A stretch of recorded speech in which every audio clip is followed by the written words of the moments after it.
we are really getting to the exciting part of biology, at least in my opinion. You can tell that this is what I did my graduate research and I published about. I just love DNA. Okay.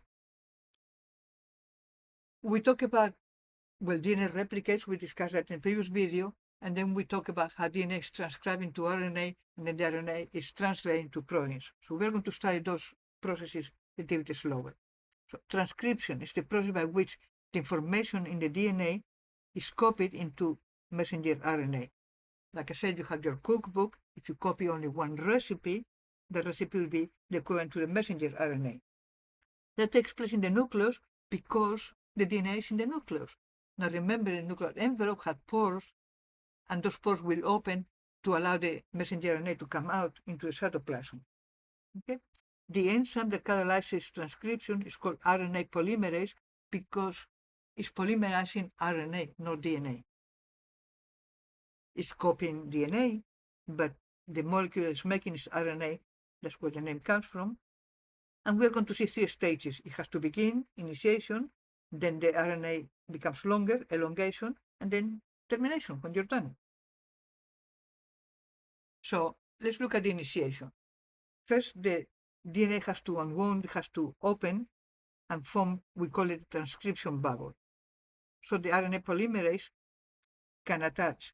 The RNA polymerase, and there's a number of other factors, we're not going to worry about that, they bind to a part of the DNA called the promoter. That's a part of the DNA. Okay, so here you have it in red, the promoter.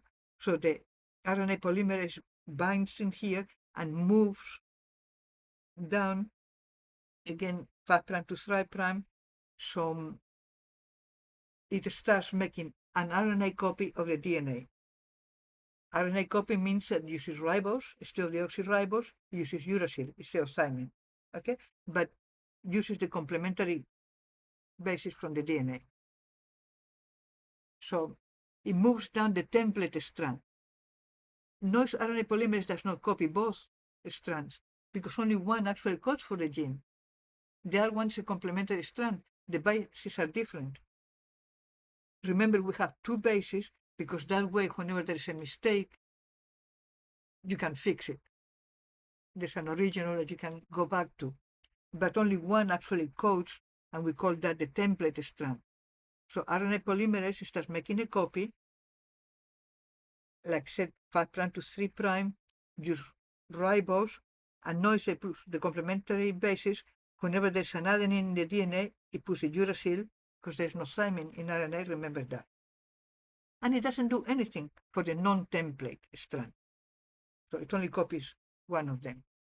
And it keeps on copying until you finish, you got all the gene out. Okay, so you have termination signals at the end of a gene that tells the RNA polymerase, okay, you're done. When that happens, the RNA polymerase separates from the DNA and the messenger RNA is released. Now the messenger RNA is going to be still modified, and all that is not ready to be used, but you separate the RNA polymerase from the DNA from the messenger RNA. Now, because prokaryots don't have a nucleus separated by nuclear envelope, by the time you get to a termination, the messenger RNA has been used to make many copies of proteins. That messenger RNA is already attached to ribosomes and is making proteins and all of that. So we call that the polyribosome. Transcription and translation takes place almost simultaneously. Obviously, you have to make the messenger RNA first, but the moment it's made, transcription begins. In eukaryots, on the other hand, you have the nuclear envelope, so you don't have simultaneous transcription and translation. Now we said the RNA, the messenger RNA, has to be modified.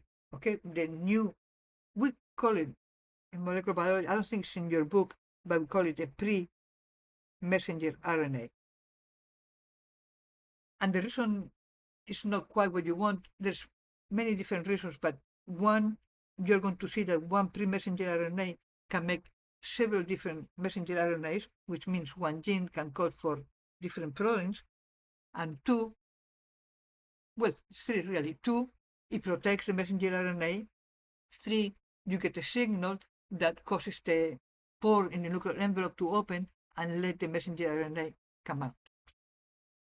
The first thing is to protect the RNA. RNA is very delicate. I did most of my research with RNA, and if you look at it mean, it breaks down. Just like we talked about before about RNase, there's DNase, sorry, there's an RNase that breaks down RNA, and it's everywhere. Okay?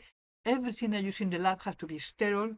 I had to wear gloves, mask, you name it, because like I said, you look mean at the RNA and it falls apart. So the first thing is try to protect the RNA. First thing, you put some prons in the 5' end, and you call it the 5' cap. That's just a short protein in there that protects that end. If RNase comes, it doesn't find RNA, it finds some proteins. Then you have the 3' polyA tail, meaning a bunch of A's, A. Oh, RNase can break it, but it's kind of like the telomeres. While it's breaking the polyA tail, it cannot break the RNA. Depending how long you want the RNA to last, the tail is longer or shorter, so it's kind of like a time bomb. It sets up how long before RNase can actually attack the RNA. Notice also that some of the sections of the gene code for proteins, but some sections don't. The parts of the DNA that codes for genes are called exons. And the ones that don't, called introns. People have called these things all sorts of silly things, useless DNA, nonsense DNA. Now we know that they have very important functions. But when you first copy the RNA, it's going to contain exons and introns. But the introns don't code, so we are going to remove them. We call that splicing. You cut the introns out and splice together the exons. We are going to see later on how that allows you to actually make several different messenger RNAs via that splicing, okay? But for the time being, the RNA gets a 5' cap, a 3' polyA tail, and removes the introns through splicing. And now you have the messenger RNA ready to work. The process of translation is when the cell makes proteins using the information that was carrying the messenger RNA. So you have to have messenger RNA that has the information. You need ribosomes that are made up of 2 subunits, small and large. You need tRNAs, because the tRNA brings in the amino acids, and there's a number of enzymes. Okay? There is a specific tRNA for each amino acid. And each tRNA has an anticodon. An anticodon is really 3 bases. That's complementary to 3 bases in the messenger RNA. So this is something else that I want to make sure you understand. Give me just a second. You have 3 bases. If they are in the DNA, those 3 bases are usually called a triplet. If they are in the messenger RNA, they're called a codon. If they are in the tRNA, they're called anticodon. Now, since the RNA is made from DNA, the codon is complementary to the triplet.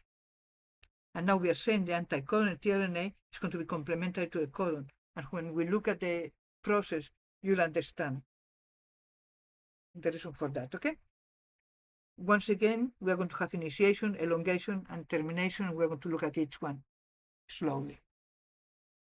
But before that, let me mention the genetic code, because if you're going to translate something, what do you need?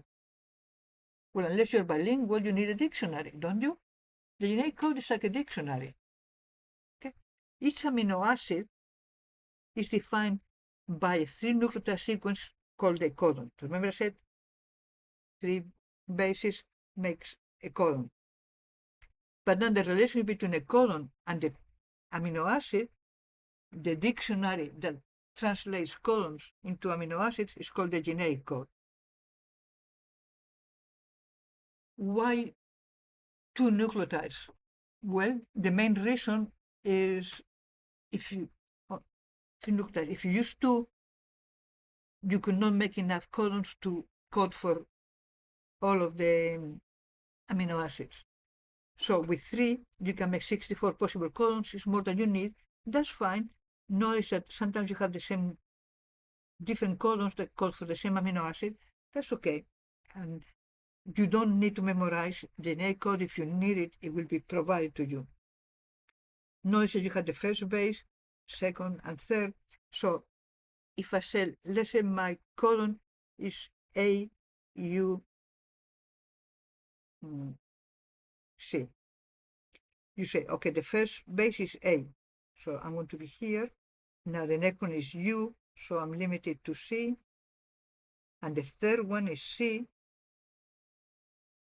So that goes for methionine. U, A, A. Okay, the first one is U, so this whole thing. UA is this one in here. UAA. That's a stop codon. So it's not difficult. Just remember, and the DNA code always tell you this is the first, this is the second, this is the third. Okay? There are some codons, we just saw an example, that are called stop codons because they tell you you have already made the protein stop. The RNA may continue a little bit longer. You don't want to translate the rest. When you get to a stop codon, it's time to stop translation. At the same time, there may be RNA before. So you need to have a start codon, and look at AUG in there. It goes for methionine, but it also means begin here. Every protein has methionine as the first amino acid. If it doesn't want it, it can remove it later on. We're going to see proteins are going to undergo some modifications. But they all begin with the start codon AUG, so they all begin with methionine. So, initiation. You need to form an initiation complex. So you begin with a small ribosome subunit. Remember, there was a big subunit and a large subunit. So you begin with a small subunit. You need a messenger RNA. There's some initiation factors, don't worry about that too much. And the special initiator tRNA, that's a tRNA that goes for methionine. Why? Because the anticodon, remember the codon was AUG, the start codon. So this tRNA has an anticodon that's complementary. The anticodon is complementary, so that's going to be UAC. When that anticodon matches with the codon, you're ready to start. And the first amino acid that is protein here is methionine, although, like I said, usually it will be removed later on, but you always begin like this. At this point, elongation comes, so the large subunit joins in now, and this subunit has 3 different sites. The A site binds the tRNAs with the amino acids. That's what the A stands for, amino acid. You have a P site because you have a tRNAs carrying a polypeptide chain. And then you have an E site, that's the exit site. When you have tRNAs with nothing attached, that's how they come out. So basically, you have methionine, the ribosome moves one codon at a time. So now the methionine that used to be in the A site appears in the P site. Which tRNA comes next? Whatever has an anticodon complementary to an X codon and carries a specific amino acid. Now, there's going to be formation of a peptide bond between these 2 amino acids. The ribosome moves. So now, the tRNA that used to hold to methionine doesn't have anything, but because the ribosome has moved, it's in the E site, so it leaves. In the P site, you get this new tRNA with a dipeptide that just formed in there. This is the last one that came in there. The A site is open, so a new tRNA comes. Which one?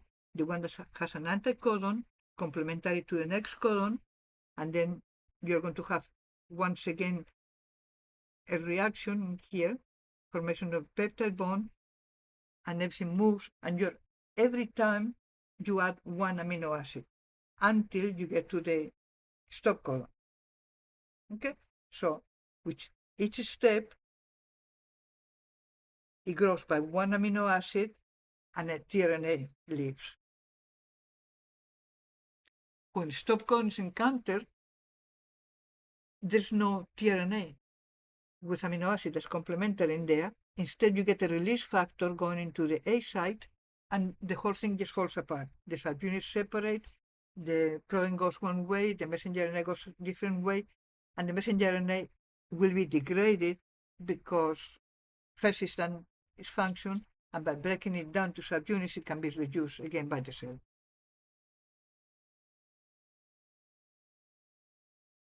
Even more important than all of that is how do you control it? Because the cell is not continuously transcribing and translating. Proteins must be synthesized at the proper time and sometimes at the proper cell too. Okay? When you have a multicellular organism, every cell has different functions, so they need to express different genes. We used that example before. If you're a red blood cell, you need to make hemoglobin.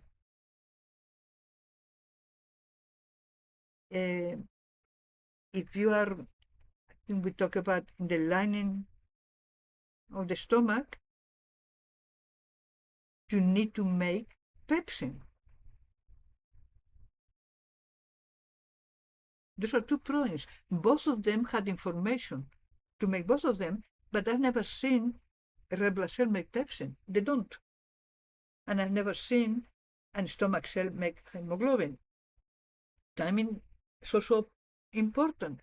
The stomach cell is going to make pepsin when there's food in the stomach. But it doesn't do it all the time, or else it could digest the stomach itself. So, turning on a gene to produce the RNA and the protein, that's what we call by gene expression, and it's very, very tightly controlled. There are several levels of control. You need to keep in mind that the protein-coding genes are only 2% of the cell DNA. So there's going to be different levels that we're going to be looking at. And most of the time, that 98% of the DNA is going to contain some of those levels of control. You're going to have sites that will turn things on when proper enzyme binds in there. All of this control system are going to be in that 98% of the DNA. But very interesting, because we're not going to talk more about that after this, are epigenetic marks. These are external modifications to a DNA that turns genes in on off without changing the DNA sequence. There are no mutations. Okay? But that allows environmental factors to put an imprint on the genes that can be passed on to future generations. Okay? There's two major types, acetylation and methylation. Acetylation loosens the DNA so that makes transcription easier. Methylation ties the DNA so the DNA is not expressed. So if you're a red blood cell, you're never going to make pepsin. You methylate the gene that codes for methylation because you're never going to use it. It's like you have a cookbook and you don't like something and you get a permanent marker and black it out. I'm never going to look at it. I'm not interested. That's pretty much what methylation does.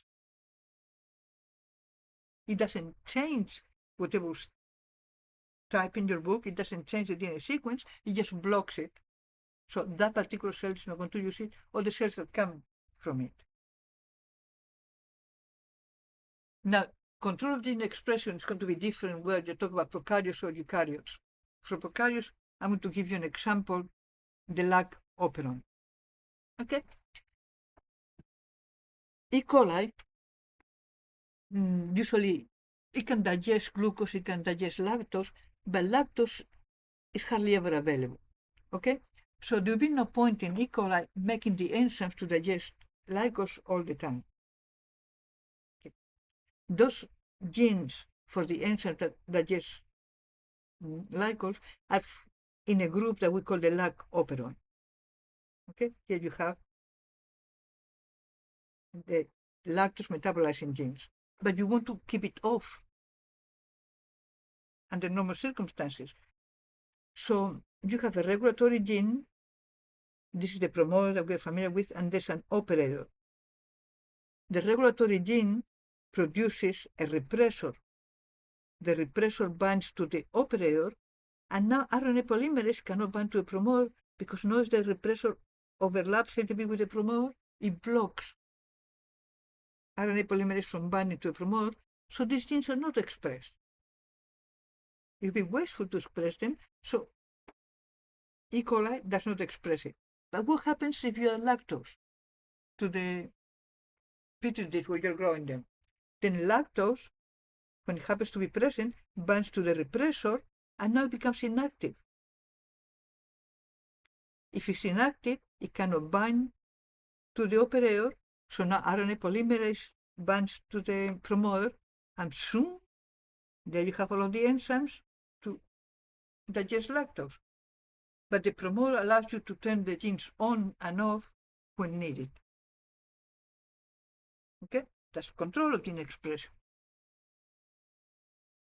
Eukaryots, there's many different levels, okay? So we're going to see you can regulate transcription. Yeah, there's enzymes, there's factors, so you can control either one of them. You can process the RNA. We call that post-transcriptional because it takes place after transcription. You can regulate translation and your modification of the protein that are post-translational. That's why I said there's many different levels. As far as post-transcriptional modifications, remember we added the 5' cap, the 3' polyA tail, and we talk about the splicing, but it's alternative splicing. We're going to be talking about that in a second. Okay? Again, translation, there's a bunch of factors that are influencing, but you can also regulate after translation. And we're going to be looking at that. Alternative splicing, remember, when you transcribe a gene, there's introns and exons. And you say, we're going to get rid of the introns and keep the exons. That's fine. But you don't have to keep all of the exons. You don't even have to keep them in the right order. So notice that the original gene had A, B, C, D, E, F exons. But then, depending how you splice, maybe you make an A, C, D. And here I have, what is that, a B, D, E, or an A, B, F. You can combine them in different ways. It doesn't have to be the same number of exons. You can put them in different orders. Usually the remaining order is easier, but you can alter the order. So from one pre-messenger RNA, you can make several messenger RNAs that produce different proteins. So you get different proteins produced from only one gene. And you can control alternative splicing. The cell controls which messenger RNA is going to be formed, which protein is going to be formed. As far as post-translational modification, I'm giving you an example of a protein that's modified, insulin. When insulin is made from the ribosome, you get proinsulin that is inactive. Okay? And it has 3 main chains, A, B, and C. Well, you get rid of this little peptide in here, but basically, the first thing it does is we want to keep this shape. Remember, the shape is very important for proteins. So by forming some covalent bonds between sulfurs, we haven't discussed that. If you're curious, they're called disulfide bonds. But the important thing, they're covalent bonds. So once they form, these 2 chains are going to be attached to each other. Then we break the C chain off, and it goes away. And the 2 chains, A and B, bond to each other by covalent bonds. That is the active insulin. To the point that you go to a doctor and you have all the symptoms of diabetes. Well, diabetes can be caused by not producing insulin, or it can be caused by your body not responding to insulin. And the treatment is different. So what doctors do, because it's very easy, can be done in the office, is measure the presence of this C chain that comes loose. If there is C chain, it means your body is making insulin, So the problem is the body is not responding to insulin. You get some medications that increase the sensitivity to insulin. If there is no C chain, that means your body is not making insulin, and you have type 1 diabetes, and the only solution is to get insulin shots after every meal. Okay? But you can see how the protein has changed twice before it becomes the active protein. Once again, if you want to work one-on-one, if you want to study for an exam, go to the video description, has a link to my Washington account, and make an appointment.